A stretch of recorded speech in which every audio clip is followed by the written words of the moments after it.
दंडवत हरे प्रणाम। कृष्ण प्रभु जी। हरे कृष्ण। हरे कृष्ण प्रभु जी, दंडवत प्रणाम। हरे कृष्ण। दंडवत प्रणाम।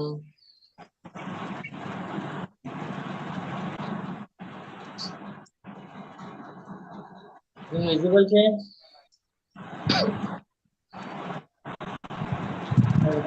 સ્વાગત છે ઇસ્કોન મેંગલુરુ તરફથી ભગવદ ગીતાના કોર્સમાં। આજનો દિવસ 9, આજનો અધ્યાય 9। આજના અધ્યાયની શરૂઆત કરીએ એ પહેલા આપણે મંગલાચરણ લઈ લઈએ। ઓમ અજ્ઞાનતિમિરાન્ધસ્ય જ્ઞાનાંજનશલાકયા ચક્ષુરુન્મિલિतं येन तस्मै श्रीगुरुवे नमः। श्रीचैतन्यमनोभीष्टं स्थापितं येन भूतले स्वयं रूप कदा मह्यं ददाति स्वपदान्तिकं। वन्देऽहं श्रीगुरुं श्रीयुतपदकमलं श्रीगुरुन् वैष्णवांश्च। श्रीरूपं सागरजातं सहगण रघुनाथान्वितं तं सजीवं साद्वैतं सावधूतं परिजन सहितं श्री कृष्ण चैतन्य देवं श्रीराधान् कृष्णपादान् सहगण ललिता श्री विशाखान्वितांश्च।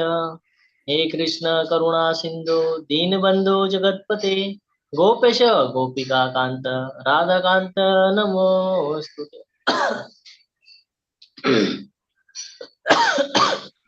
सप्त कांचन गौरांगी श्रीराधे वृंदावनेश्वरी वृषभानुसुते देवी प्रणमामि हरिप्रिये।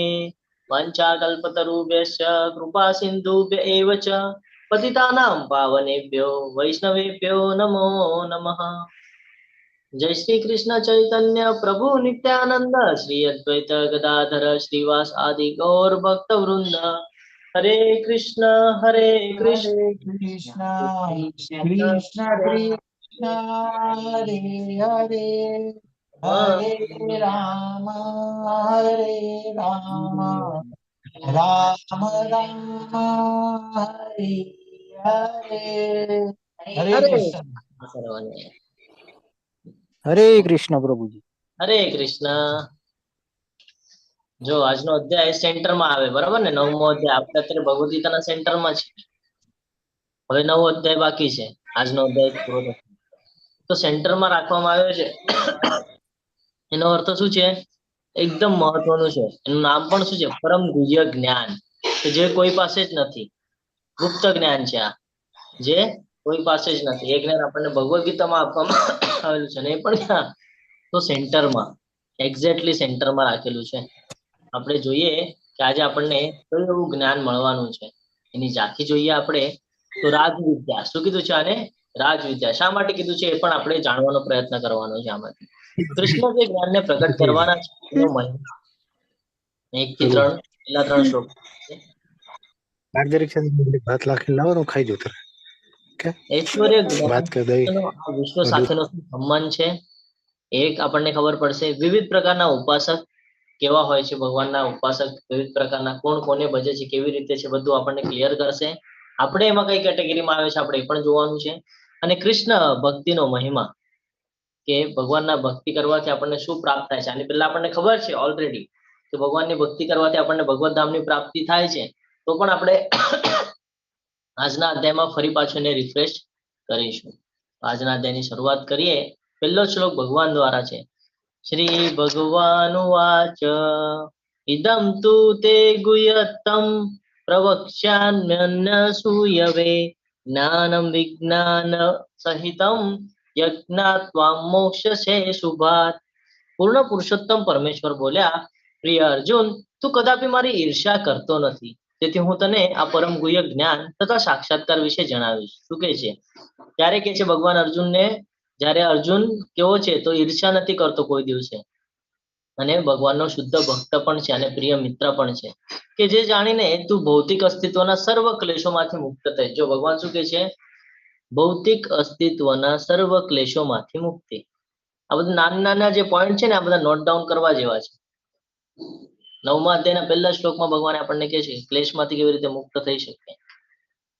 ભગવદ ગીતામાં 3 ગુપ્ત સત્ય છે। શું છે? તમારે ચેટ બોક્સમાં લખવાના છે। રાજવિદ્યા રાજગુહ્ય પવિત્રમ પવિત્રમ ઇદ ઉત્તમમ પ્રત્યક્ષાવગમમ ધર્મ્યમ સુખમ કર્તુમ અવ્યયમ. આ જ્ઞાન સર્વ વિદ્યાઓનો રાજા છે. કયું જ્ઞાન? ભગવદ્ ગીતાનું જ્ઞાન, જે સર્વ રહસ્યોમાં સર્વાધિક પુણ્ય છે. એ વિશુદ્ધતમ જ્ઞાન છે અને સાક્ષાત્કાર દ્વારા આત્માનો પ્રત્યક્ષ અનુભવ કરાવે છે. શું કે છે? સાક્ષાત્કાર દ્વારા આત્માનો પ્રત્યક્ષ અનુભવ કરાવે છે. આપણે બીજા અધ્યાયમાં પણ જોઈ ગયા, આપણે આત્મા છીએ, શરીર નથી. તેથી તે ધર્મની પૂર્ણતા છે, તે અવિનાશી છે અને આચરવામાં સુખદ છે.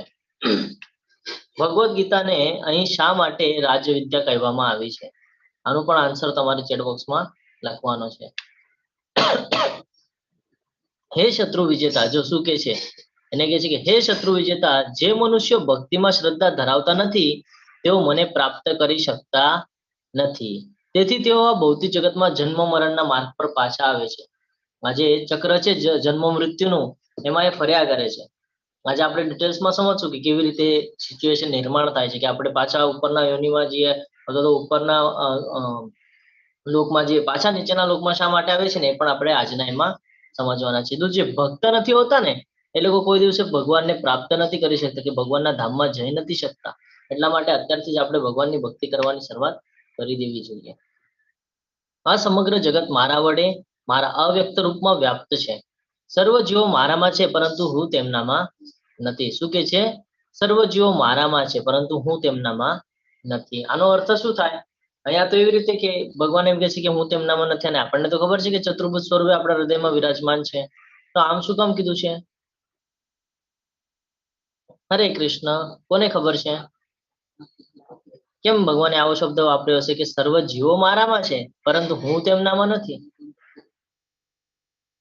હરે કૃષ્ણ. સર્વ જીવો મારામાં છે. આપણે પ્રભુજી આપણામાં પરમાત્મા તરીકે બિરાજમાન છે ને. હા, તો ભગવાને કેમ એમ કીધું છે કે સર્વ જીવો મારામાં છે પરંતુ હું તેમનામાં નથી? એ સર્વ જીવોમાં પ્રભુ એ પરમાત્મા રૂપે તો બિરાજમાન છે, એટલે તો આવી જ છે ને, સર્વ જીવો મારામાં છે તે. આનો અર્થ આપણે સમજીએ. આનો અર્થ હરે કૃષ્ણ પ્રભુજી. હરે કૃષ્ણ. હા બોલો પ્રભુજી. એટલે બે વસ્તુ છે. એક તો એક ગોલોક વૃંદાવન ધામમાં છે પોતાના, એટલે એમ કહે છે કે મારામાં છે પરંતુ હું તેમનામાં નથી એમ. અને બીજું ભગવાન છે ને એટલે પરમાત્મા સ્વરૂપે છે પણ એ અલિપ્ત રહે છે. ભગવાન છે એ અલિપ્ત રહે છે. આ બે વસ્તુ છે પ્રભુજી એમાં. હરી બોલ, ખૂબ સરસ. કે ભગવાન છે કેવા છે? એક અલગ જ વ્યક્તિત્વ છે ભગવાનનું. આપણે જોયું ને પાછલા અધ્યાયમાં પણ. અને આ જે કાંઈ પણ છે, આ સૃષ્ટિને આ બધું જે કાંઈ પણ છે એ બધાનું એક નિયમ છે અને એક એમાં નિશ્ચિત છે. અમુક સમય પછી એનો વિનાશ થવાનો છે. જ્યારે ભગવાન એમના એમ જ રહેવાના છે. ભગવાનનું અસ્તિત્વ એમનું એમ છે. અને જે ભગવાનનું ગોલોક વૃંદાવન પણ છે એ પણ આપણે ગઈકાલના અધ્યાયમાં શીખી ગયા કે કેવું છે? શાશ્વત છે, કોઈ દિવસે વિનાશ થવાનો નથી. એટલા માટે ભગવાને એમ કીધું છે. આ જયારે શ્લોક આવે ત્યારે ક્વેશ્ચન ઉભો થવો જ જોઈએ આપણને કે ભગવાને એમ કેમ કીધું હશે કે સર્વ જીવો મારામાં છે પરંતુ હું તેમનામાં નથી? વિધાનને કેવી રીતે સમજવું? બધા જીવો મારામાં છે પણ હું તેમનામાં નથી. જો અહીંયા પણ ક્વેશ્ચન કરવામાં આવેલો છે.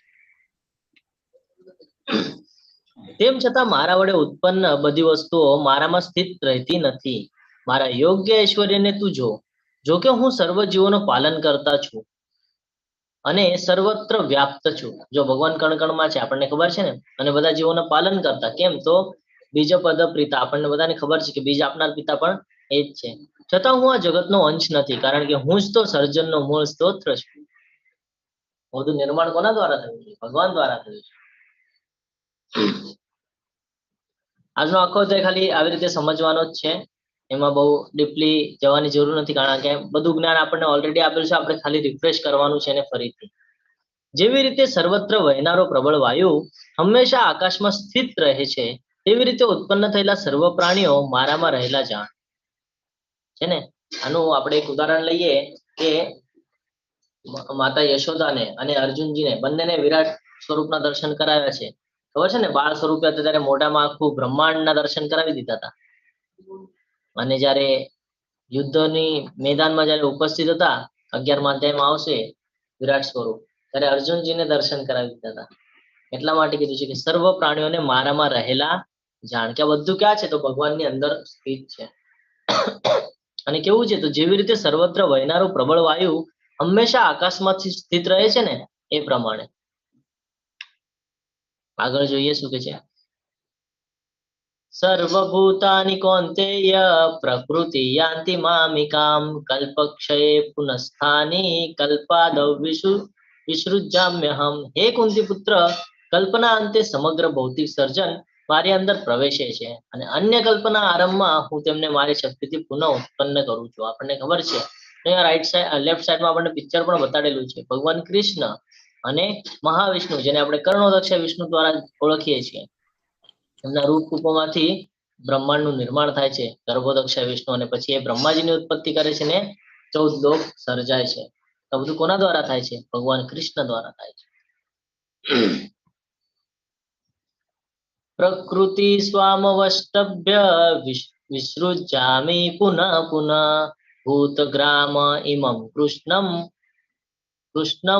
વંશ પ્રકૃતિ વર્ષાત. સંપૂર્ણ દ્રશ્ય જગત મારે આધીન છે. એટલે જે કાંઈ પણ છે ભગવાન શું કે છે, બધું મારા આધીન છે. તે મારી ઈચ્છાથી વારંવાર આપમેળે જ પ્રગટ થયા કરે છે અને મારી જ ઈચ્છાથી તે અંતે વિનષ્ટ થઈ જશે. એટલે બધું સર્જન પણ ભગવાનની ઈચ્છાથી થાય છે અને બધો વિનાશ પણ ભગવાનની ઈચ્છાથી થાય છે. આના ઉપરથી આપણે શું લેવાનું છે ભૌતિક જગતમાં? કે આપણી સાથે પણ જે કંઈ પણ થઈ રહ્યું છે બધું ભગવાનની ઈચ્છાથી થઈ રહ્યું છે. એટલે હંમેશા ભગવાન ઉપર ભરોસો રાખવો જરૂરી છે.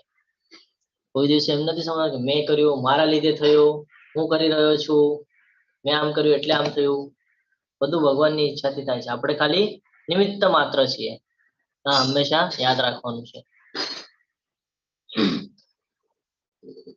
હે ધનંજય, આ સર્વ કર્મો મને બાંધી શકતા નથી. હું જાણે કે ઉદાસીન રહેલો હોઉં તેમાં સર્વ ભૌતિક કર્મોથી સદૈવ વિરક્ત રહું છું. જો કર્મોનું બંધન કોને બાંધે છે? જે આ સૃષ્ટિ પર છે ને એને. ભગવાન તો ક્યાં છે? એનાથી પર છે. એટલે ભગવાન કહે છે કે મને કોઈ દિવસે કોઈ કર્મો બાંધતા નથી. અને ભગવાન કહે છે કે જેવી રીતે એક ઉદાસ વ્યક્તિ જેવો હોય ને એવી રીતે હું પણ આ ભૌતિક કર્મોથી વિરક્ત છું. મને એનાથી કાંઈ લેવા દેવા નથી. તો આપણે પણ ભગવાન પાસેથી શીખવું જોઈએ કે જેવી રીતે ભગવાન કહી રહ્યા છે કે મને કર્મથી કાંઈ લેવા દેવા નથી હોતા. કેમ? તો એના બંધનમાં હું બંધાતો નથી. આપણે પણ કર્મ કરવાના છે પણ એના બંધનમાં બંધાવાનું નથી. તો આપણે ભૌતિક જગત છોડીને આધ્યાત્મિક જગત ઉપર જઈ શકીએ છીએ. હે કુંતી પુત્ર, મારી શક્તિઓમાંની એક એવી આ ભૌતિક પ્રકૃતિ મારી દેખરેખ હેઠળ કાર્ય કરે છે અને સર્વ ચર તથા અચર જીવોને ઉત્પન્ન કરે છે. ચર એટલે જે હલનચલન કરી શકે અને અચર એટલે જે હલનચલન નથી કરી શકતા. એમાં વૃક્ષ પણ આવી ગયું. તેના શાસન હેઠળ આ જગત વારંવાર સર્જાય છે અને વિનષ્ટ થાય છે. જો ફરીથી ભગવાન કહી રહ્યા છે કે આ શું છે? મારી શક્તિઓમાંની એક શક્તિ છે. એટલે વિચાર કરો, આ ભગવાનની ખાલી એક શક્તિ છે તો ભગવાનની કેવી અલગ અલગ કેટલી શક્તિઓ હશે? આપણે થિંક પણ ન કરી શકીએ, આપણે વિચાર પણ ન કરી શકીએ. જયારે આપણે મિલ્કી વે ગેલેક્સી ને બધું જોતા હોઈએ તો આપણને એમ થાય યાર આપણે તો અહીંયા ક્યાંય જ નથી. કીડી સમાન પણ નથી આપણે, છે ને? આપણું જે આ ભૌતિક જગત છે કીડી સમાન પણ નથી. શું કૃષ્ણ માનવ સ્વરૂપમાં આવે છે ત્યારે માયાના પ્રબળ હેઠળ આવે છે? આનો આન્સર તમારે આપવાનો છે ચેટ બોક્સમાં. આનો આપણને ઓલરેડી આન્સર પહેલા પાછલા અધ્યાયમાં મળી ગયો છે. અજાનંતિ મામ મૂઢા માનુષી તનુમાશ્રિતમ પરમ ભાવમ જાનંતો મમ ભૂત મહેશ્વરમ. હું જ્યારે મનુષ્ય રૂપે અવતરું છું ત્યારે મૂર્ખ લોકો મારો ઉપહાસ કરે છે. તેઓ સચરાચરના સર્વોપરી સ્વામી તરીકે મારી દિવ્ય પ્રકૃતિને જાણતા નથી. અને આપણે આગળ અસંખ્ય ઉદાહરણ છે. પ્રહલાદ મહારાજ વાળી સ્ટોરી, રાવણ વાળી સ્ટોરી, ઘણી બધી સ્ટોરીઓ છે આપણી પાસે કે મૂર્ખ લોકો ઉપવાસ કરતા આપણે જોયા છે ને? અને ભગવાન શું કામ આવે છે, અવતાર શું કામ લે છે, એ પણ આપણે ત્રીજા ચોથા અધ્યાયમાં બધું શીખી ગયા છે કે ભગવાન શું કામ આવે છે ને? ત્યાં શું કે છે કે જે મૂર્ખ લોકો હોય છે ને એ મારો હંમેશા ઉપહાસ કરે છે. આપણી સાથે પણ ઘણા બધા લોકો એવા હોય છે ને, જ્યાં ભગવાનની વાત કાઢે એટલે કે નહીં આ તો બધું ખોટું છે. આ ભગવદ્ ગીતા શું ભરોસો, ભગવદ્ ગીતા એમને જ લખેલી છે ને ત્યાંથી જ આવી ને આમ છે, એવી રીતે ક્વેશ્ચનો કરતા હોય છે ને? એવી રીતે ક્વેશ્ચનો કરતા હોય. કેમ? તો એ લોકોને જ્ઞાન ન હોય ને, ખબર નથી આ બધું કેવી રીતે સૃષ્ટિનું નિર્માણ કેવી રીતે થયું, શાસ્ત્રો કેવી રીતે આપણી સુધી પહોંચ્યા. આ બધું જ્ઞાન એ લોકોને હોતું નથી, જેના લીધે એ આ બધું સમજી શકતા નથી. પણ હવે અત્યારે જો આપણે જોઈએ તો સાયન્સ પણ હવે માનવા માંડ્યું છે ધીરે ધીરે કરીને અને પેલા સાયન્સ પણ માનતું નતું, હવે તો સાયન્સ પણ માનવા માંડ્યું છે કે નહીં આ બધું પેલા શાસ્ત્રમાં જે કહેવામાં આવેલું એ બધું રિયલ છે. વિમાન એની બધી શોધ અત્યારે થઈ, પણ પુષ્પક વિમાનનું આખું એક ચાપ્ટર છે. 350 પ્રકારના વિમાનો બનાવેલા એ સમયે. કેટલા? 350 એ સમયે, જેમાંનો અત્યારે આપણે 1-2 પ્રકાર જોઈ શકીએ છીએ. તો આ તો કેટલા વર્ષો પહેલાની વાત છે. એ બધું પહેલા પણ હતું, પણ આ બધું જાણતા જાણતા સમય ગયો અને પછી આ લોકોને લાગ્યું કે નહીં અમે શોધ કરી. બધું પહેલેથી જ શોધ થયેલી છે ઓલરેડી. ભગવાને બધું નિયોજન કરીને જ સૃષ્ટિનું નિર્માણ કરેલું છે. ખાલી આપણો પ્રોબ્લેમ છે કે આપણે આ બધું ઓળખી શકતા નથી, સમજી શકતા નથી. કેમ કે એની માટે પણ જો આ બધું જ્ઞાન લેવા માટે પણ છે ને વ્યક્તિ કેપેબલ હોવો જરૂરી છે. અને જો એ કેપેબલ ન હોય તો પેલા પોતાને આપણે કેપેબલ બનાવવું પડે. એ આપણે કહીએ ને એ ટેમ્પરેચરમાં જવું પડે. ફોર એક્ઝામ્પલ સમજો તમે શિમલા ને એ બાજુ રહેતા હો અને તમને અચાનક રણ પ્રદેશમાં મોકલાવી આપે તો તમને ફાવે? ત્યાં ન ફાવે. ટેમ્પરેચરમાં આવતા આપણને થોડો સમય લાગે અને પછી ત્યાં રહેતા રહેતા ધીરે ધીરે કરીને આપણને એની આદત પડી જાય. એવી જ રીતે ભક્તિનું છે. જ્યારે આપણે ભક્તિમાં ડાયરેક્ટ એન્ટ્રી કરશું ને તો આપણને સ્ટાર્ટિંગમાં નહીં સહન થાય. આપણને એવું થશે કે નહીં યાર મારાથી નથી થતું, નહીં મારાથી નથી. પણ આપણે જ્યારે તે કન્ટિન્યુઅસ રહીશું ને તો આપણને આદત પડી જશે ને આપણે તે સ્ટેબલ થઈ જશું. તો એવી રીતે છે જ્યારે આ બધું ભગવાનનું જાણવું હોય, ભગવાનનું શીખવું હોય ને તો પેલા એમાં ઉતરવું પડે. જ્યારે આપણે તરવું પણ હોય તો આપણે પેલા પાણીમાં ઉતરવું પડે છે. જ્યારે આપણે પાણીમાં ઉતરીએ છીએ ત્યારે આપણને ખબર પડે છે કે શું સિચ્યુએશન છે અને કેવી રીતે હાથ ચલાવો અને કેવી રીતે પગ ચલાવો. ત્યારે આપણે તરતા શીખીએ છીએ. એવી જ રીતે ભક્તિનું છે. જ્યાં સુધી એમાં ઉતરશું નહીં ત્યાં સુધી આપણને સમજાશે નહીં કે ભક્તિનો ઉપયોગ શું થાય છે આપણા જીવનમાં. ભગવત ધામમાં જવા માટે સૌથી મહત્વનું છે શું? તો ભક્તિ. જે લોકો આવી રીતે મોહગ્રસ્ત થયેલા છે તેઓ આસુરી તથા નાસ્તિક વિચારો પ્રત્યે આકર્ષાય છે. આ મોહગ્રસ્ત અવસ્થામાં તેમની મુક્તિ માટેની આશા, તેમના સકામ કર્મો અને તેમનું જ્ઞાન સંવર્ધન એ બધા જ વ્યર્થ થઈ જાય છે. જો આ એમ કહેવા માંગે છે કે એક સાઈડ હું સારા કામ કરતો હોઉં અને એક સાઈડ હું માનતો જ ન હોઉં ભગવાનમાં અને હું એમ કહું કે હું ઘણા સારા કામ કરું છું, મને ભગવાનની જરૂર નથી, તો એ ચાલે કે ન ચાલે? એને મોહગ્રસ્ત વ્યક્તિ કહેવાય. એ કામ તો સારા કરી રહ્યો છે પણ જે માનવાનું છે એ જ માનતો નથી. જેના દ્વારા એ આ સૃષ્ટિ પર બધું જોઈ રહ્યો છે એને જ માનતો નથી અને સારા કામ કરીને કરશે શું? અને પછી એમ વિચાર કરે કે નહીં મને મુક્તિ મળી જશે. અરે પણ જેના પર ટ્રસ્ટ રાખવાનો છે એના પર તો ટ્રસ્ટ નથી તને. અંદર તો તને શંકા છે. કેવી રીતે તને મુક્તિ મળે?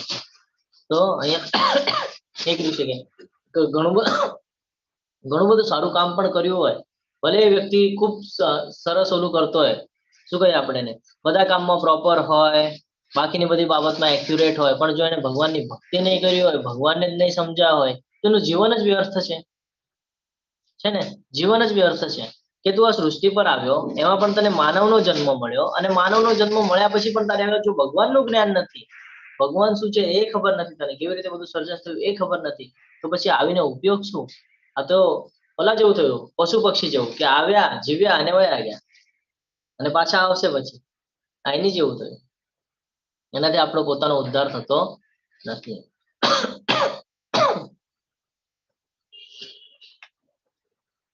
ખૂબ સરસ સ્ટોરી છે. હે પાર્થ, મોહગ્રસ્ત નહીં થયેલા મહાત્મા પુરુષો દૈવી પ્રકૃતિના રક્ષણ હેઠળ છે. શું કે છે સાંભળજો. જે વ્યક્તિ મોહગ્રસ્ત નથી, જે ભગવાનની ભક્તિ કરે છે, એ લોકો દૈવી પ્રકૃતિના રક્ષણ હેઠળ હોય છે. એના ઉપર કોનું ધ્યાન હોય છે? દેવોનું. તેઓ સંપૂર્ણપણે ભક્તિમય સેવામાં નિમગ્ન રહે છે કારણ કે તેઓ મને જ આદિ તથા અવિનાશી પૂર્ણ પુરુષોત્તમ પરમેશ્વર તરીકે જાણે છે. રાઈટ સાઈડમાં એક પિક્ચર છે માધવેન્દ્ર પુરીનું. સ્ટોરી ખબર છે માધવેન્દ્ર પુરીની? હરે કૃષ્ણ. એ 5-6 દિવસથી ભગવાનના નામ જપ માટે એક વૃક્ષ નીચે બેસેલા છે અને રોજ આવે ને ત્યાં બેસે, ભગવાનના નામનો જપ કરે ને જાય. રોજ આવે, બેસે, નામનો જપ કરે.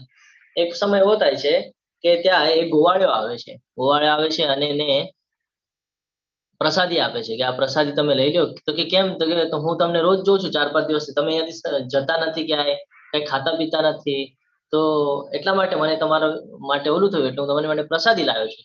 તો એનાથી પ્રસાદી સ્વીકાર તો કરે છે, પેલા ભગવાનને અર્પણ કરે છે અને પછી પોતે લે છે. પોતે લે છે અને પછી ત્યાં ભગવાનનું નામ વગેરે લે છે, જપ વગેરે કરે છે અને સુઈ જાય છે. હવે એકચ્યુઅલી વિષય એવો હતો કે ત્યાં બેસેલા હોય ને તો જે સંન્યાસ લીધો હોય ને તો એ લોકોને એવું હોય કે ભિક્ષા માંગવી પડે. જો ભિક્ષા કોઈ આપી જાય ને તો જ ખાઈ શકે એવી સિચ્યુએશન હોય. તો એને ભિક્ષા મળતી નથી એટલે ત્યાં બેસેલા છે અને અચાનક ગોવાળિયો આવે છે અને એને પ્રસાદી આપે છે, ભગવાનને અર્પણ કરે છે અને પછી ગ્રહણ કરે છે અને પછી સૂઈ જાય છે. સૂઈ જાય છે તો રાતના એમને સ્વપ્ન આવે છે. સ્વપ્નમાં કહે છે કે કે તને જે ઓલું પ્રસાદી આપવા આવ્યો હતો ને એ હું જ હતો. કોણ કે છે? ભગવાન પોતે કે છે. અને ભગવાન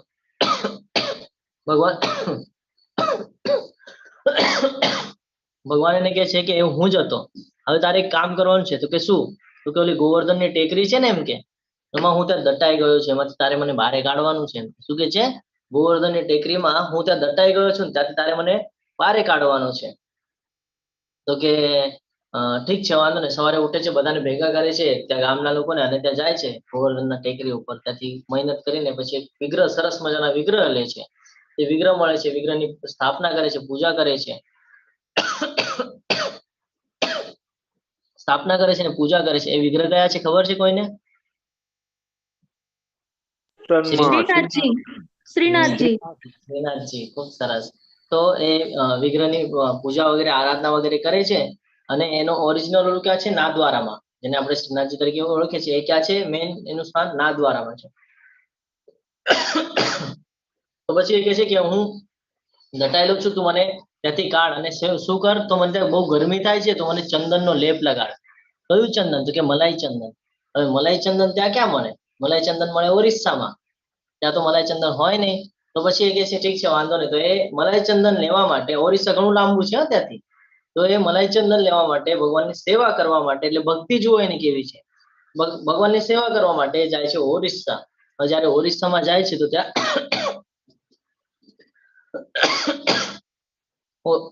સોરી, એ ઓરિસ્સામાં જાય છે ત્યાં ભગવાનના વિગ્રહ હોય છે, ત્યાં પૂજા અર્ચના કરે છે. એટલે 56 ભોગ ધરવામાં આવેલું હોય છે. શું આ હોય છે? 56 ભોગ. તો 56 ભોગમાં છે ને ખીર હોય છે અને એ ખીરને ખાલી નિહાળી જાય છે અને એના મનમાં એવી ઈચ્છા થઈ જાય છે કે કેવી સરસ ખીર છે, ખાલી ઈચ્છા થઈ જાય છે. અને પછી ત્યાંના જે બ્રાહ્મણ હોય છે, જે પૂજારી હોય છે, એ બધું ભોગ લઈને વયા જાય છે અંદર. ખાલી આને મનમાં ઈચ્છા થઈ હતી. પછી એ ભોગ લઈને વયા જાય છે અને આ પાછા ત્યાં મંદિરના બારે જે ઓરડો હોય ત્યાં આરામ કરે છે. આરામ કરે છે તો એના મનમાં ઈચ્છા શું હતી? તો ઓલી ખીર. ખાલી એમણે જોઈ ગયા હતા કે ખીર સરસ છે. તો જે પૂજારી રાતના સુઈ જાય છે ને, પૂજારીને રાતના ભગવાન દર્શન આપે છે અને કે છે ઉઠ, બારે મારો ભક્ત છે, એને ઓલી ખીર આપ્યા. તો કે ખીર? એ તો ભોગ તો મેં પછી બધાને પ્રસાદ આપી દીધો. તો કે નહીં નહીં, પ્રસાદ નથી. કે તું જા, મંદિરમાં જા, મારા વિગ્રહ છે, મારા વિગ્રહની પાછળ મેં ખીર ચોરીને રાખેલી છે એમ કે મારા ભક્ત માટે. એ ખીર લે અને ત્યાં આપ્યો. પછી એ સાચે ત્યાંથી ઉઠે છે, જાય છે, જોવે છે તો ત્યાં રિયલમાં ખીરનો વાટકો હોય છે. પછી ખીરનો વાટકો લે છે અને માધવેન્દ્ર પુરીને એ ખીરનો વાટકો આપે છે અને એને બધી હકીકત કે છે.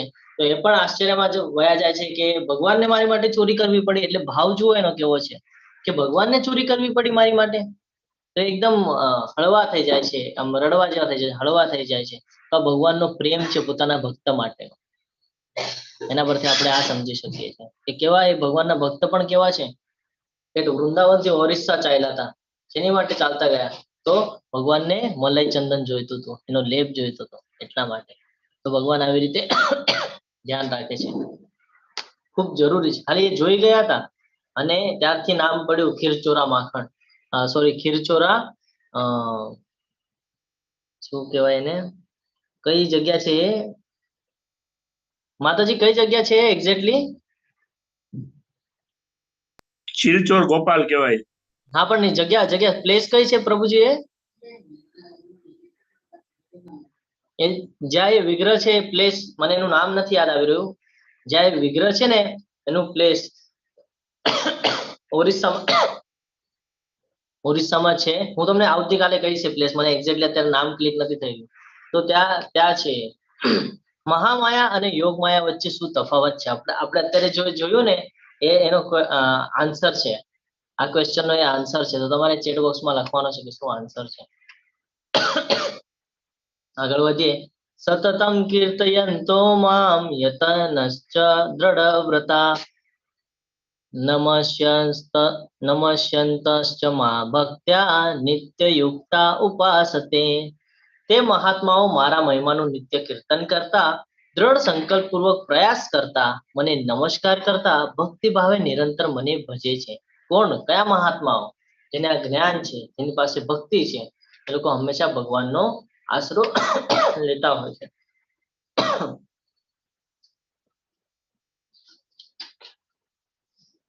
16 નંબરના શ્લોકમાં શું કહે છે? અહમ ક્રતુરહમ યજ્ઞ સ્વદાહમહમૌષધમ મંત્રોહમ હમે વાચ્ય મહમ અગ્નિરહમ હુતમ. પરંતુ હું જ કર્મકાંડ, હું જ યજ્ઞ, પિતૃતર્પણ, ઔષધિ તેમજ દિવ્ય મંત્ર ઘોષ છું. શું કે છે ભગવાન? ભગવાન કે છે કર્મકાંડ પણ હું જ છું, યજ્ઞ પણ હું જ છું, પિતૃતર્પણ પણ હું જ છું, ઔષધિ તેમજ દિવ્ય મંત્ર ઘોષ પણ હું જ છું. જો આપણે જયારે પિતૃતર્પણ કર્મ કરીએ ને ત્યારે મહાવિષ્ણુની મૂર્તિ મૂકવામાં આવે એટલે બાળગોપાળ, અને શંખ દ્વારા એના ઉપર પાણી નાખીને મંત્રો ઉચ્ચાર કરવામાં આવે ત્યારે પિતૃતર્પણ કર્યું કહેવાય. ત્યારે પણ આપણે ભગવાન વિષ્ણુને જ પૂજા કરતા હોય છે. એટલે આ જાણવું ખૂબ જરૂરી છે.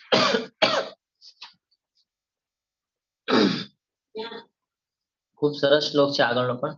પિતાહમસ્ય જગતો માતા ધાતા પિતામહ વેદમ પવિત્રમ ઓમકાર વૃક્ક શામય યજુરેવ ચ. હું આ બ્રહ્માંડનો પિતા, માતા, આશ્રયદાતા તથા પિતામહ છું. હું જ્ઞાનનો વિષય, વિશુદ્ધિ કરતા તથા ઓમકાર છું. હું ઋગ્વેદ, સામવેદ તથા યજુર્વેદ પણ છું. એટલે ભગવાન કહે છે કે બધા વેદો પણ મારાથી જ આવેલા છે. આ બધાનું સર્જન પણ મેં જ કરેલું છે. જે તમારી સુધી પહોંચી રહ્યું છે એ બધું હું જ છું. માતા હું જ છું, પિતા પણ હું જ છું કે છે, એ બધું પણ હું જ છું. ઓમકાર પણ હું જ છું, વિશુદ્ધિ કરતા પણ હું જ છું, અને જે જ્ઞાનના વિષયો છે, જે ટોપિક, એ બધું પણ ભગવાન કે એ પણ હું જ છું. ખૂબ સરસ શ્લોક છે આ પણ. હું આ બ્રહ્માંડનો પિતા, માતા, આશ્રયદાતા તથા પિતામહ, હું જ્ઞાનનો વિષય, વિશુદ્ધિ કરતા તથા ઓમકાર છું. હું ઋગ્વેદ, સામવેદ તથા યજુર્વેદ પણ હું જ છું. આગળ વધીએ. 18મા શ્લોકમાં શું કહે છે? ગતિર્ભર્તા પ્રભુ સાક્ષી નિવાસ શરણમ સુહદ પ્રભવ પ્રલય સ્થાનમ નિદાનમ બીજ અવ્યયમ. હું જ પરમ લક્ષ્ય, સમજવા જેવું છે. જો અહીંયા સીડી પણ બતાડેલી છે એટલા માટે. હું જ પરમ લક્ષ્ય, પાલન કરતા, સ્વામી, સાક્ષી, ધામ, આશ્રય સ્થાન તથા અત્યંત પ્રિય મિત્ર છું. હું સર્જન તથા પ્રલય, સર્વનો આધાર, આશ્રય તથા અવિનાશી બીજ પણ હું જ છું. શું કે છે? અવિનાશી બીજ પણ હું જ છું કે છે. સમજવા જેવું છે. પરમ લક્ષ્ય, આપણે ક્યાં જવાનું છે? ભગવાનના ધામમાં, ગોલોક વૃંદાવન. પાલન કરતા, આપણા બધાને કોણ હેન્ડલ કરી રહ્યો છે? ભગવાન દ્વારા આપણે હેન્ડલ થઈ રહ્યા છે. ભગવાનની એક શક્તિ છે. સ્વામી, બધાના સ્વામી કોણ હોય છે? ભગવાન. સાક્ષી, આપણે જે કાંઈ પણ કર્મ કરીએ છીએ એના સાક્ષી કોણ છે? સૂર્ય, ચંદ્ર, એ બધા આપણા સાક્ષી છે. તો એ પણ કોણ છે? ભગવાન કીધું ને, સૂર્યમાં સૂર્યનો પ્રકાશ પણ હું જ છું, એની ઉષ્ણતા પણ હું જ છું, પાણીમાં સ્વાદ પણ હું જ છું, પૃથ્વીની ગંધ પણ હું જ છું. બધું કીધું ને ભગવાને આપણને. તો ભગવાન એ જ કહી રહ્યા છે કે સાક્ષી કોણ છે? તો ભગવાન જ છે. ધામ, તો ભગવાનનું ધામ, પવિત્ર ધામ કેવું છે? શાશ્વત, જે કોઈ દિવસે નષ્ટ નથી થવાનું. આશ્રય સ્થાન, આપણે કોનો આશ્રય લઈએ છીએ? જયારે આપણે બધા રસ્તા પૂરા થઈ જાય છે, આપણે કોની પાસે જઈએ છીએ હેલ્પ માંગવા? ભગવાન પાસે. અત્યંત પ્રિય મિત્ર પણ હું જ છું. જયારે કોઈ ભક્ત જાય છે ભગવાન પાસે હેલ્પ માંગવા, તો આપણે અત્યારે માધવેન્દ્રપુરીની સ્ટોરી જોઈ ગયા કે ખીરચોરા માખણ તરીકે નામ પડી ગયું. કેવી રીતે? તો ભક્તની ભક્તિ દ્વારા. જયારે એ ભગવાનની ભક્તિ કરે છે તો એને ખાલી ઈચ્છા થઈ હતી. એને એવું બી નહોતું કર્યું કે મને આ ખાવી છે. ખાલી એને એમ વિચાર કરેલો કે કેવી સરસ હશે. ખાલી વિચાર કર્યો તો ભગવાન તરત આપી દીધું. એટલા માટે ભગવાન કહે છે ને, તું તને જે જોવે છે ને એ તને નહીં મળે. જે હું કહું ને એ કર તો તને બધું મળશે. આના ઉપરથી આપણે શીખવા જેવું છે. આગળ શું કે છે 19મા શ્લોકમાં? હે અર્જુન, હું જ ઉષ્ણતા આપું છું, હું જ વરસાદને રોકી રાખું છું તથા મોકલું છું. હું અમરત્વ છું અને સાક્ષાત મૃત્યુ પણ હું જ છું. ચેતન તત્વ તથા જળ તત્વ બંને મારામાં છે. જો શું કે છે? ચેતન તત્વ અને જળ તત્વ બંને ભગવાન કે છે મારામાં જ છે. ઉષ્ણતા પણ કોણ આપે છે? ભગવાન જ આપે છે. વરસાદ પણ કેવી રીતે આવે છે? ભગવાન દ્વારા જ આવે છે. વરસાદને રોકી પણ કોણ રાખે છે? ભગવાન જ રાખે છે. વાદળામાં ઘણું બધું પાણી ભરાયું હોય, કાળા કાળા આકાશ થઈ ગયું હોય, અને પવન ફૂંકાય જોરમાં, અને બધું વયું જાય 5 મિનિટમાં તો બધું આકાશ આખું ચોખ્ખું કોણ કરે છે? ભગવાન. ભગવાન કે છે અમરત્વ પણ હું જ છું અને સાક્ષાત મૃત્યુ પણ હું જ છું. આ પણ શ્લોક ખૂબ સરસ છે, સમજવા જેવો શ્લોક છે. જે મનુષ્યો વેદાધ્યયન કરે છે તથા સોમરસનું પાન કરે છે તેઓ સ્વર્ગ પ્રાપ્તિ માટે પ્રયત્ન કરીને પરોક્ષ રીતે મારી જ પૂજા કરે છે. તેઓ પાપ કર્મોમાંથી મુક્ત થઈને પુણ્યમય સ્વર્ગીય ઇન્દ્રલોકમાં જન્મ લે છે. અને શું કે છે કે જ્યાં તેઓ દેવ જેવો આનંદ ભોગવે છે. આનો અર્થ શું? આપણને સાયકલ અને એક ચકડોળ બતાડ્યું છે, હું નીચેનું પણ વાંચી લઉં પછી આપણે બેનના ઉપર ચર્ચા કરશું. એ રીતે જ્યારે તેઓ વિશાળ સ્વર્ગીય ઇન્દ્રસુખ ભોગવી લે છે અને તેમના પુણ્ય કર્મોના ફળ પૂરા થઈ જાય છે ત્યારે તેઓ આ મૃત્યુલોકમાં પાછા આવે છે. એ જ રીતે જે મનુષ્યો 3 વેદોના સિદ્ધાંતોમાં દ્રઢ રહીને ઇન્દ્રિય સુખ પામવા પ્રયત્ન કરે છે તેઓ નિરંતર જન્મ તથા મૃત્યુને પ્રાપ્ત કરતા રહે છે. 20 અને 21મો શ્લોક ખૂબ મહત્વનો છે જીવનમાં. આપણે આખું જીવન ભગવાનની ભક્તિ માટે આપણે ભગવાનનું જ્ઞાન લીધું, બધું ઓલું કર્યું, પણ એની સાથે આપણે જો સોમરસનું પાન એટલે કે આપણે ભક્તિ પણ કરી રહ્યા છીએ, સત્વગુણમાં પણ છીએ અને આપણે પોતાની ઇન્દ્રિય તૃપ્તિ પણ કરી રહ્યા છીએ, આપણે રજોગુણમાં પણ છીએ. તો એવા સિચ્યુએશનમાં શું થાય છે કે આપણે જે સારા કર્મો કરીએ છીએ એનું આપણને ફળ, જો ભગવાને કીધું છે તું જે કરીશ એનું તને ફળ તો 100% મળવાનું છે, પછી તું કેવા પ્રકારના કર્મ કરે છે તારા ઉપર ડિપેન્ડ છે. તો ભગવાન કહે છે જ્યારે વેદાધ્યયન કર્યું છે એટલે સારા કર્મો છે તો તને સ્વર્ગની પ્રાપ્તિ થશે, જ્યાં ઇન્દ્રલોક કહેવાય છે, જ્યાં ઇન્દ્રલોકમાં બધા હોય, બધા એન્જોય કરતા હોય એવા લોકમાં તને મોકલવામાં આવશે અને તું ત્યાં આનંદ લઈશ. પણ જ્યારે તારું બધું સુખ ભોગવાઈ જશે ફરી પાછો તું આજે ચકડોળ બતાડે છે, ફરી પાછો તું નીચેના એમાં, એટલે સમજો એને સારા કર્મ કર્યા, ઇન્દ્રલોકમાં ગયો, બધું ભોગવી લીધું, ફરી પાછા ક્યાં આવશે? મૃત્યુલોકમાં. મૃત્યુલોક એટલે અત્યારે આપણે જ્યાં છીએ એ પૃથ્વી. અને શું કે છે એ જ રીતે જ્યારે વિશાળ સ્વર્ગીય ઇન્દ્રસુખ ભોગવી લે છે તો પુણ્ય કર્મો પૂરા થઈ જાય એટલે કે આવે મૃત્યુલોકમાં પાછા આવે છે. અને આગળ કહે છે કે મનુષ્ય 3 વેદોના સિદ્ધાંતોમાં દ્રઢ રહીને ઇન્દ્રિય સુખ પામવા પ્રયત્ન કરે છે. શું થાય? થોડા સમય પછી આપણને એમ થાય નહીં લાવ ને હું થોડુંક મારી જરૂરત છે, લાવ ને થોડી ઇન્દ્રિય તૃપ્તિ કરી લઉં, એવો વિચાર આવે આપણા મનમાં. કેટલી પણ ભક્તિ કરતા હોય એવો વિચાર આવે. ત્યાં સુધી આપણે ભક્તિના છેલ્લા તબક્કા સુધી પહોંચી નથી જતા ત્યાં સુધી આપણને એવું થવાનું કે લાવ ને હું મારા માટે કરી લઉં, લાવ ને છે મારી આગળ સમય, ક્યાં કોઈ જોવે છે, લાવ ને હું એવું થતું હોય આપણને. એવા સિચ્યુએશનમાં તો શું થાય કે આપણે જે ભગવાનની ભક્તિ કરેલી હોય એ પૂરી થાય એટલે જો અહીંયા દેખાડ્યું છે કે ઉપરથી સાયકલ જોરમાં નીચે આવે છે. કેમ? તો એ ઢાળ છે, એ આપણી પતન તરફ લઈ જાય છે. અને પછી જયારે ઉપર જવું હોય તો આપણે જે ભક્તિને બધું કરીએ છીએ ને તો ધીરે ધીરે આપણે ઉપર જઈએ છીએ, પણ ભોગવાઈ જાય છે તો ફરી પાછું નીચે આવવું પડે છે. એટલે આ હંમેશા ધ્યાન રાખવાનું છે કે આપણે જો પોતાને આ ચક્ર, આ જે જન્મ મૃત્યુનું જે ચક્ર છે, આ ચક્રમાંથી જો આપણને પોતાને બહાર કાઢવું હોય તો આપણે ઇન્દ્રિયો ઉપર કંટ્રોલ રાખવો ખૂબ જરૂરી છે. મન, ઇન્દ્રિય આના ઉપર કંટ્રોલ રાખવો ખૂબ જરૂરી છે. જે આપણને 6ઠ્ઠા અધ્યાયમાં કહી દીધું છે ભગવાને, મન ઉપર કેવી રીતે કંટ્રોલ રાખવાનો છે. અને કર્મ પણ આપણને 3જા અધ્યાયમાં અને 5મા અધ્યાયમાં કીધા છે કે કર્મ કઈ પ્રકારે કરવાના અને ભગવાન માટેનું કર્મ કેવી રીતે કરતા આવડે આપણને. 7મા અધ્યાયમાં પણ ભગવાને આપણને ભક્તિ વિશે નું જ્ઞાન આપ્યું કે કેવી રીતે આપણે ભક્તિ કરવાની છે. તો હંમેશા ધ્યાનમાં રાખવાનું છે કે આપણે શું કરશું તો આપણને શું બેનિફિટ મળશે એ ભગવાન આપણને અત્યારે જ કહી રહ્યા છે. ભગવદ્ ગીતા દ્વારા આપણને એ જ સમજાવી રહ્યા છે કે તમે શું કરશો તો એનું રિઝલ્ટ શું આવશે.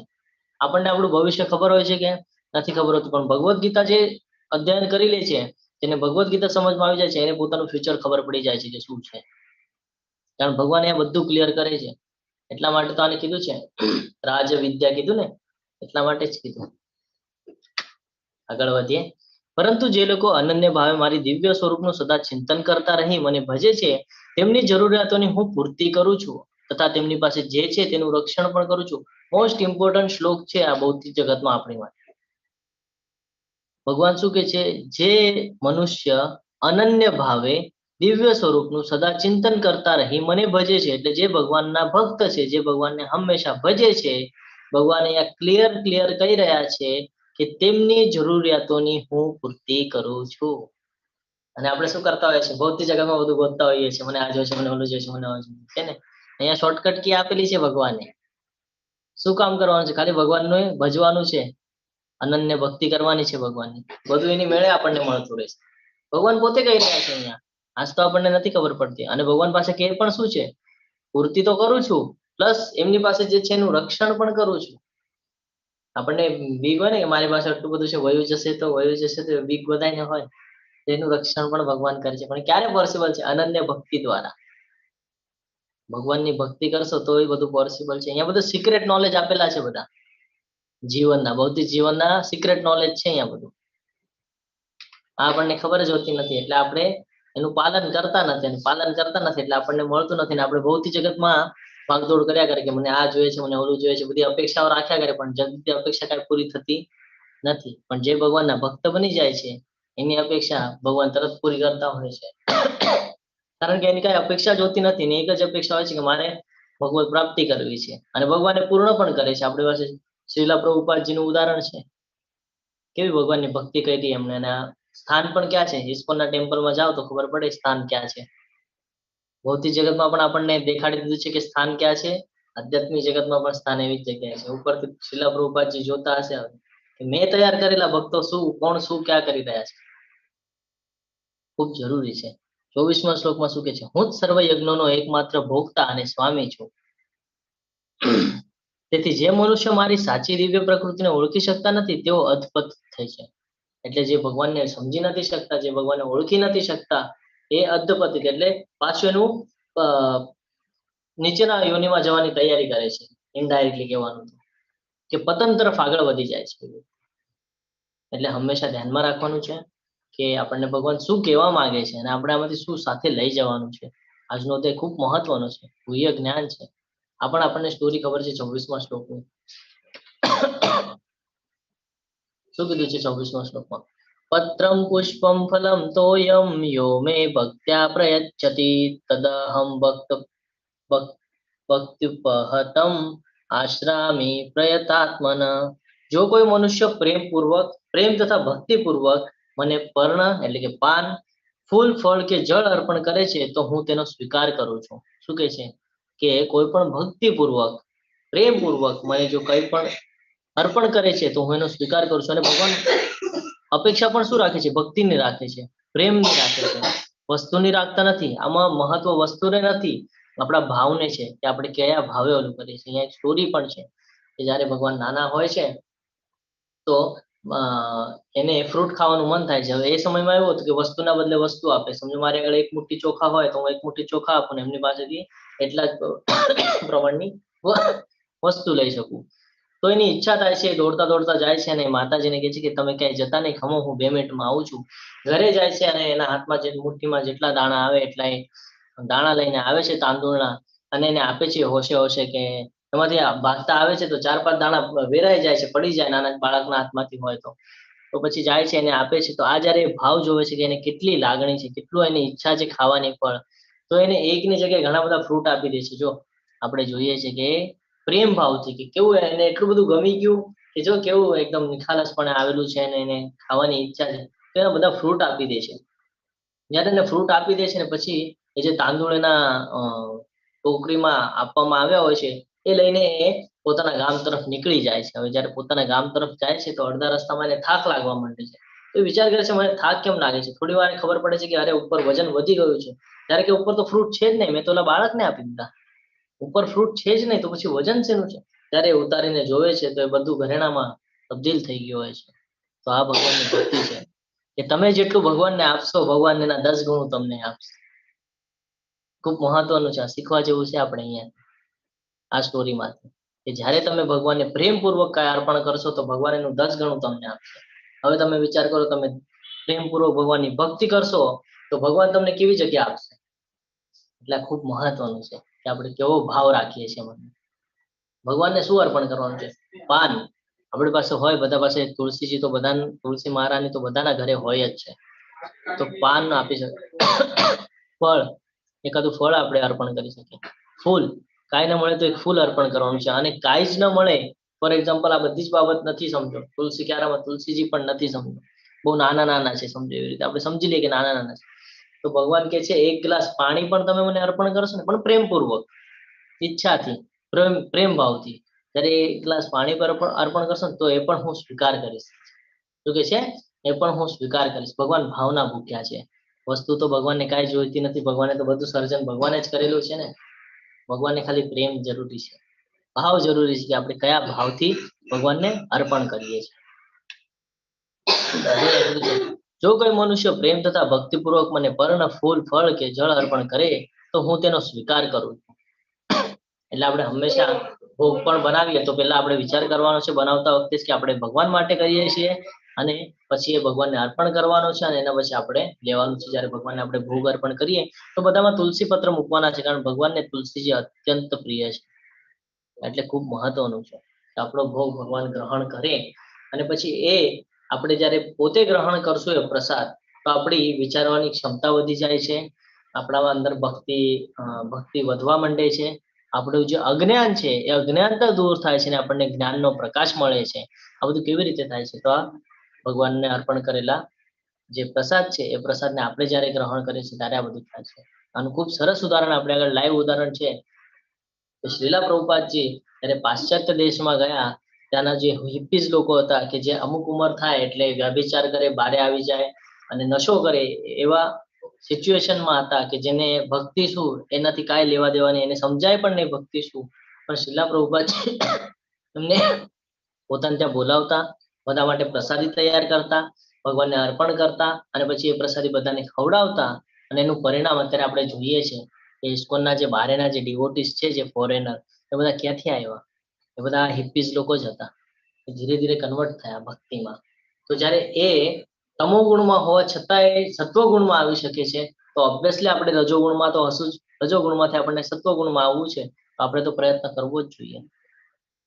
ખૂબ જરૂરી છે. આ બધા તબક્કા છે કે આપણે કેવી રીતે પોતાને એમાં ઢાળી શકીએ, કેવી રીતે આપણે એમાં આગળ આવી શકીએ.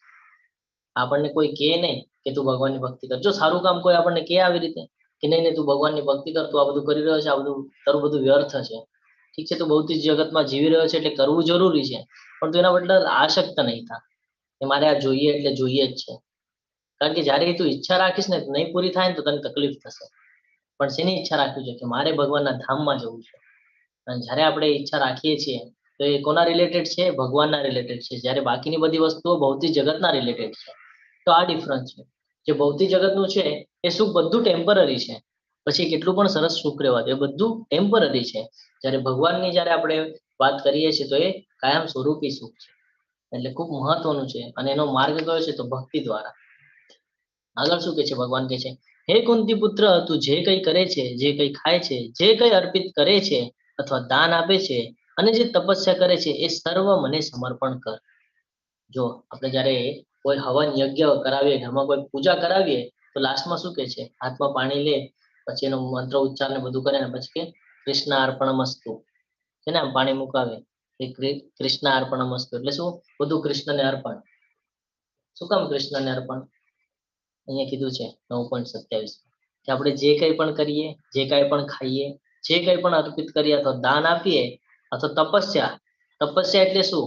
કે આપણે આવશે મનનું તપ, વાણીનું તપ, શરીરનું તપ, આગળના અધ્યાયમાં આવશે. એ બધું પણ આપણે કરી શકીએ છીએ ભગવાન માટે. અને ભગવાન કહે છે આ બધું તું મને સમર્પણ કર. આ બધું જો તું મને સમર્પણ કરીશ ને તો તું કોઈ દિવસે કર્મ બંધનમાં બંધાઈશ નહીં, અથવા તારાથી કોઈ પાપ થતું હશે ને તો તું પાપનો ભાગીદારી નહીં થાય, કેમ કે તે બધું મને સમર્પણ કરી દીધું છે. તો આ ખાસિયત છે. આગળ વધીએ 28મા શ્લોક પર. એ રીતે તું કર્મના બંધનમાંથી તથા તેના શુભ તથા અશુભ ફળોમાંથી મુક્ત થઈ શકીશ. આ સંન્યાસ યોગમાં પોતાના મનને સ્થિર કરીને તું મુક્તિ પામીશ અને મને શરણાગત થઈ શકીશ. જો જ્યારે આપણે કોઈ પણ કર્મ કરતા વખતે ભગવાનને અર્પણ કરીને અથવા તો ભગવાનને સેન્ટરમાં રાખીને કરશું ને, આપણે કોઈ દિવસે કર્મના બંધનમાં બંધાશું ને. આપણને 3જા અધ્યાયમાં પણ ભગવાને કીધેલું છે અને હવે 9મા અધ્યાયમાં ફરી પાછું આપણને રિફ્રેશ કરાવે છે અને આગળ પણ હજી આપણને રિફ્રેશ કરાવશે. કેમ કે આપણું ભગવાનને ખબર છે આપણે બધું ભૂલી બહુ વધારે જઈએ છીએ, છે ને. એટલા માટે ભગવાન આપણને વારંવાર એ બધું યાદ કરાવ્યા કરે છે. આગળ 29મા શ્લોક પર જઈએ. શું કે છે? હું ન તો કોઈનો દ્વેષ કરું છું કે ન તો કોઈનો પક્ષપાત કરું છું. હું સર્વ પ્રત્યે સંભાવયુક્ત છું. પરંતુ જે મનુષ્ય ભક્તિભાવે મારી સેવા કરે છે તે મારો પ્રિય મિત્ર છે, મારામાં અવસ્થિત હોય છે અને હું પણ તેનો મિત્ર છું. જો ભગવાન શું કે છે? કોણ છે ભગવાનના મિત્ર? જે કોઈનો દ્વેષ કરતો નથી. જે વ્યક્તિ કોઈ દિવસે કોઈએ મને ખરાબ કહી દીધું ને હવે હું એની માટે ખરાબ બોલું, અથવા તો પક્ષપાત કે આ વધારે મોટો છે, ઓલો વધારે નાનો છે, આ વધારે સારો છે, ઓલો વધારે ખરાબ છે, આ કોઈ દિવસ આપણે કરવાનું નથી. બધા સમાન, સમદર્શીના. આપણે જોયું હતું ને કે બધાને સમાન નજરે જોવાનું, એવી રીતે જ કે છે ભગવાન બધા માટે હું સમાન નજરે જોઉં છું બધાને. તો આપણે પણ એ બધું ફોલો કરવું જોઈએ. અને ભગવાન શું કે છે, આવો જે વ્યક્તિ છે એની માટે હું એનો મિત્ર છું અને એ પણ મારો મિત્ર છે. ભગવાનના ફ્રેન્ડ થવું કઈ સિમ્પલ વાત કહેવાય? ન કહેવાય. ભગવાનના ફ્રેન્ડ થાય ને તો આપણા જીવનમાં કોઈ જ આપણને આંચ ના આવે. કેમ? તો આપણે ભગવાનના મિત્ર છીએ. ખબર છે ને, ઘણી બધી સ્ટોરી છે એના રિલેટેડ પણ. ભગવાનના એક ફ્રેન્ડ હતા, બહુ જ દુઃખી થઈ ગયા હતા. કેમ? તો ભગવાનનો સંગ છૂટી ગયો હતો ને એટલા માટે. પછી ત્યારે ભગવાન પાસે જાય છે, ભલે કાંઈ માંગતા નથી, ભગવાનને બધું જ ખબર હોય છે શું છે શું નહીં સિચ્યુએશન. પછી ભગવાન એની પાસેના તાંદૂળ લઈને ખાય છે, 3 જ મુઠ્ઠીમાં એને બધું આપી દે છે. રાજપાટ પણ મળી જાય છે, ઘરેણા, બધું મળી જાય છે. આપણને બધાને ખબર છે સુદામાની સ્ટોરી. તો એ ભગવાનના ફ્રેન્ડ હતા. જ્યારે ભગવાનના ફ્રેન્ડ થાય છે એવા વ્યક્તિને કઈ જ કરવાની જરૂર પડતી નથી, ખાલી અનન્ય ભાવે ભક્તિ કરવી પડે છે. એની જે ઈચ્છા હોય છે બધી ભગવાન પૂર્ણ કરી દેતા હોય છે. ખૂબ સરસ છે. જો આપણે હમણાં વાત કરતા હતા અને અહીંયા રાઈટ સાઈડમાં એક પિક્ચર આવેલું છે. પીપીટી મેં હમણાં જ ખોલેલી છે. આની પહેલા મેં પીપીટી ખોલેલી નહોતી અને મને ખબર બી નહોતી કે આના પછી આ સ્લાઇડમાં આવશે. આપણે જે વિષય લઈએ છીએ એના રિલેટેડ આ ભગવાનની એક પ્રકારની લીલા કહેવાય કે આપણે જે વિષય લઈએ છીએ તરત નેક્સ્ટ સ્લાઇડમાં આપણને દેખાઈ જાય છે. કૃષ્ણ બધા માટે સમાન કેવી રીતે હોઈ શકે, પરંતુ તે જ સમયે તેમના ભક્તો પ્રત્યે આશા. આ ખૂબ સમજવા જેવું છે અને તમને સમજાવ્યું હોય તો તમે ચેટ બોક્સમાં લખજો કે ભગવાન કૃષ્ણ બધા માટે સમાન કેવી રીતે હોય છે. થાય ને એવી રીતે ક્વેશ્ચન કે બધા માટે કેવી રીતે સમાન. તો જે ભગવાનના ભક્ત છે ને એ જ આનો આન્સર આપી શકે, બીજા આનો આન્સર આપી શકતા નથી. આ પણ સ્ટોરી ખૂબ સરસ છે.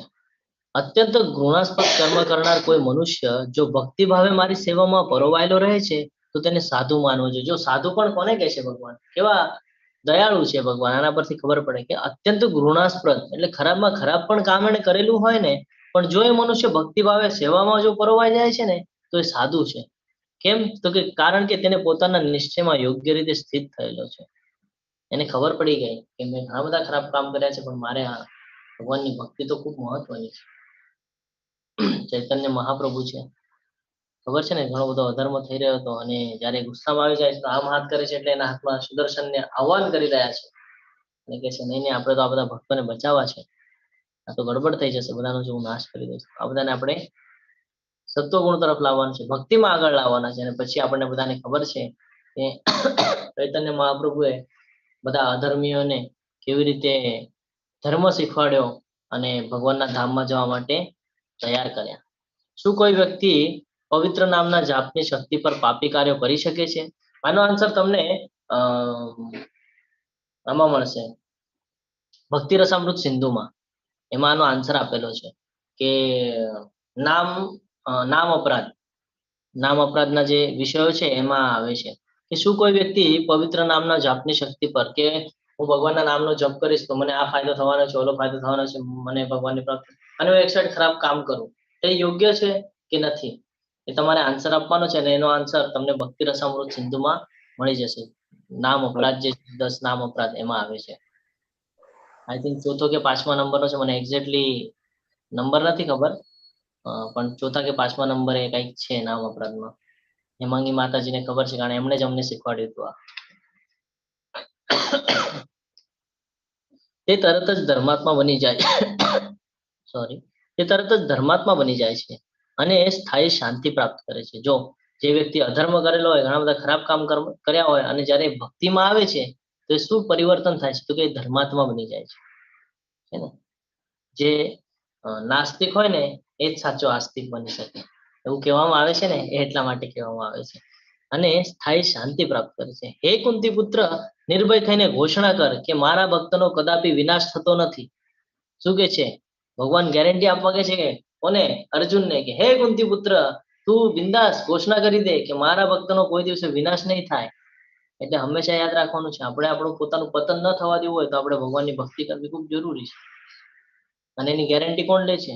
તો અર્જુનજીને કૃષ્ણ કહેવા કે તું ડિક્લેર કરી દે કે જે મારા ભક્ત છે ને કોઈ દિવસે એનું નુકસાન નહીં થવા દઉં. ખૂબ સરસ શ્લોક છે. છેલ્લો શ્લોક છે, ખૂબ સરસ શ્લોક છે. મન્મનાભવ મદ ભક્તો મધ્યાજીમામ નમસ્કુરુ મામે વૈશેષી યુક્તેત્વ આત્મના યુક્તેત્વ આત્માત્મનમ આત્મપરાયણ. શું કે છે? તારા મનને મારા નિત્ય ચિંતનમાં પરોવી દે, મારો ભક્ત થા, મને નમસ્કાર કર અને મારી જ પૂજા કર. આવું કોઈ દિવસ સાંભળ્યું છે તમે કે કોઈ એવી રીતે કહેતું હોય? કોઈ શાસ્ત્રમાં કોઈ જગ્યાએ ઉલ્લેખ જોયો છે? પણ આપણા ભગવદ્ ગીતામાં છે કે હું જ ભગવાન છું. અને એનો આન્સર છે કે તારા મનને તું નિત્ય ચિંતનમાં પરોવી દે. જ્યારે તને ખાલી સમય મળે ને ત્યારે તું મારું ચિંતન કર, મારો વિચાર કર, મારો ભક્ત બની જા, મને જ નમસ્કાર કર અને મારી જ પૂજા કર. એ રીતે મારામાં સંપૂર્ણ રીતે તન્મય થઈને તું નક્કી મને પ્રાપ્ત કરીશ. શું કે છે ભગવાન? જ્યારે તું કન્ટિન્યુઅસ મારામાં પરોવાયેલો રહીશ ને તો તું મને પ્રાપ્ત કરીશ. આના પરથી આપણે ભૌતિક જગતમાં હજી એક બાબત શીખવી જોઈએ કે ભગવાન અહીંયા જેમ કે છે ને કે એક જ ઓલા પર ફોકસ રહે. આનું કહેવાનો અર્થ એમ છે આ શ્લોકનો કે એક જ એના પર ફોકસ રહેવું જરૂરી છે. ત્યારે આપણે ભગવાનનું જ યાદ કરશું, ભગવાનની જ ભક્તિ કરશું, ભગવાનને નમસ્કાર કરશું, ભગવાનની જ પૂજા કરશું તો આપણને ભગવાન જ દેખાશે, અને ભગવાન જ દેખાશે તો આપણે એને પ્રાપ્ત પણ કરી શકશું. એવી જ રીતે ભૌતિક જગતમાં છે કે તમારે જે જગ્યાએ જવું છે, જે તમારે અચીવ કરવું છે, તમે જો એના ઉપર જ ફોકસ રહેશો ને તો જ એને પ્રાપ્ત કરી શકશો. આના ઉપરથી આપણે શીખવું જોઈએ. એટલે આને ભૌતિક જગત સાથે આપણે સરખામણી એટલા માટે કરીએ છીએ. અને આ લાઈફ મેન્યુઅલ છે. ભગવદ્ ગીતા શું છે? લાઈફ મેન્યુઅલ છે. આપણા જીવનમાં ક્યારે પણ કોઈ પણ સમસ્યા હોય તો બધા 700 શ્લોક છે, 700 શ્લોકમાં બધા આપણા આન્સર આપેલા છે. આનાથી બહારનું કંઈ નથી. આ ભૌતિક જગતમાં જે કાંઈ પણ આપણને ઓપ્શન જોઈતો હોય બધાના આન્સર આપણને ભગવદ્ ગીતામાં મળશે. બીજી કોઈ બુક વાંચવાની જરૂરત નથી. એટલા માટે આને રાજ્ય વિદ્યા કીધી છે. કૃષ્ણ જે જ્ઞાનને પ્રગટ કરવાનું છે તેનો મહિમા કરે છે. પહેલા 3 શ્લોકમાં ઐશ્વર્ય જ્ઞાન, આ જગત સાથે કૃષ્ણનો શું સંબંધ છે એ પણ આપણે જોયું. વિવિધ પ્રકારના ઉપાસક જોયા આપણે કેવા હોય છે, અને કૃષ્ણ ભક્તિનો મહિમા જોયો આપણે કે ભગવાને કીધું છે કે તું જો મને ભજીશ, મારું જો ચિંતન કરીશ તો હું તારી રક્ષા પણ કરીશ અને તને જે જોઈએ છે એ પણ તને આપીશ. આજના અધ્યાયમાં જ કીધું. અને લાસ્ટમાં કીધું મન્મનાભવ મદ ભક્તો મધ્યાજીમાં નમસ્કુરુ, કે મારો જ ભક્ત થા, મને જ નમસ્કાર કર. કીધું ને? તો આ ખૂબ જરૂરી છે. એટલે દરેક અધ્યાયમાં આપણને એ જ સમજમાં આવે છે કે આપણે ભગવાનની ભક્તિ કરવી ખૂબ જરૂરી છે. આ ભૌતિક જગતમાં આપણને જે કંઈ પણ જોઈએ છે આપણે બારે ગોતી રહ્યા છે, પણ એ બધું આપણને ક્યાંથી મળી શકે છે? ભક્તિથી મળી શકે છે. એક જ માર્ગ છે ભગવાનની ભક્તિ કરવાનો. તો અહીંયા સુધી તમને બધાને સમજાણું છે. હરે કૃષ્ણ. હરે કૃષ્ણ. હા સુરક્ષા માતાજી બોલો. હરે કૃષ્ણ પ્રભુજી, પેલું પ્લેસ તમે કહેતા હતા ને એ રેમુના કરીને છે અને ગોપીનાથ ટેમ્પલ છે. ક્યાં છે એક્ઝેક્ટ પ્લેસ? પ્લેસ કયું છે? રેમુના. હા હા હા, ઓકે ઓકે. મને યાદ નહોતું આવી રહ્યું તો મને યાદ થોડી વાર પછી યાદ આવ્યું. ઓકે ઓકે, તો ચેટ બોક્સમાં લખી દઉં હરે તમારે. કૃષ્ણ. હરે કૃષ્ણ. ખૂબ સરસ માતાજી, ખૂબ ખૂબ આભાર તમારો. તમે બધા મને ખૂબ શાંતિપૂર્વક સાંભળ્યો એટલે તમારો બધાનો ખૂબ ખૂબ આભારી છું. આ સાથે આપણો આજનો ત્યાં પૂર્ણ થાય છે. વાંછા કલ્પતરુભ્યશ્ચ કૃપા સિંધુભ્ય એવ ચ પતિતાનાં પાવનેભ્યો વૈષ્ણવેભ્યો નમો નમઃ. અનંત કોટી વૈષ્ણવ વૃંદ કી જય. ભગવદ ગીતા કી જય. શ્રીલા પ્રભુપાદ કી જય. સદગુરુદેવ કી જય. હરે કૃષ્ણ હરે હરે કૃષ્ણ કૃષ્ણ કૃષ્ણ કૃષ્ણ કૃષ્ણ હરે હરે, હરે હરે રામ રામ હરે રામ, રામ રામ રામ રામ હરે હરે